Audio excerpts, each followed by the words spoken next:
Hi, have you been trying to think about what to make for dinner and just not knowing what to go to? And you open that cupboard door and all you see is a bunch of cans. Well, tonight we're going to make 5-can soup, and it is literally as easy as opening a couple of cans. We're going to start with I sauteed a few onions for flavor, went ahead and did that, and then we're just popping the lid. I like to choose cans that have these pop tops. It's easier than working with that can opener. Pop it off. The first thing in is a can of diced tomatoes. That's going to give our soup some body. The next thing in is a can of corn. That's going to give us some color. We're going to add a can of beans. You could use any bean that you have on the shelf, whether it's black beans. Cannellinis are today's choice because that's what was on my shelf. And then finally we're going to add, I know, a can of spinach. And you're going to go, ugh! But it adds, again, lots of color, a little bit of moisture, and it just blends in so nicely with the other foods. As this soup cooks, that spinach is going to cook down, and you're really not going to taste that strong spinach flavor.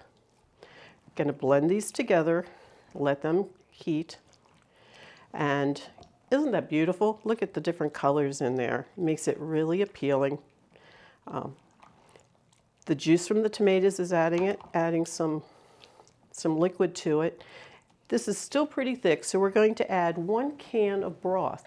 I'm using vegetable broth today. You could use chicken broth or beef broth, whatever you have on hand.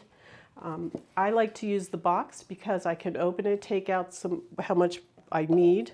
And again, no measuring cups to wash. We're just going to add 1 can of broth here.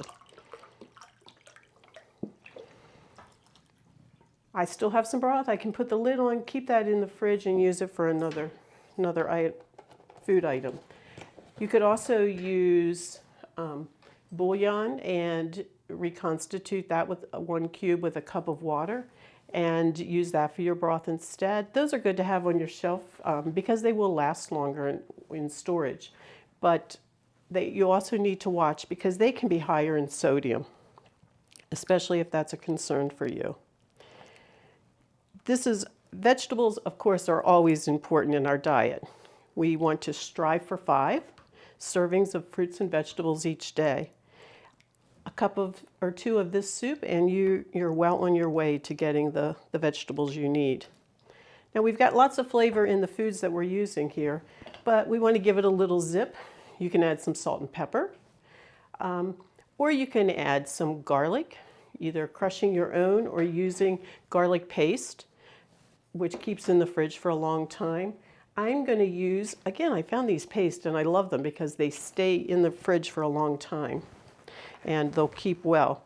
This happens to be a Thai seasoning, so it's a mixture of cilantro and peppers and ginger and lemongrass. I'm going to squeeze out about a tablespoon, add that to our soup, and give it another stir. The beans are adding protein. Actually, corn and tomatoes, when consumed together, cooked together and mixed together, also form a complete protein. So that's a way to get added protein to your diet without adding a meat based. We're just going to let that simmer for about 15-20 minutes till everything is heated through and the flavors blend nicely, and then it'll be time to dish it up. This soup is great to make a pot. You could put it in a jar and serve it and just reheat it as you go. This is a great soup to go. And this is easy to freeze in single serve or a large container. Look at that. Doesn't it look like it's been cooking for days? And it's got lots of yummy flavors in it. I hope you enjoy this recipe. If you'd like a copy, you can go to frederickcountymd.gov/senior services for this recipe, other recipes, and nutrition information.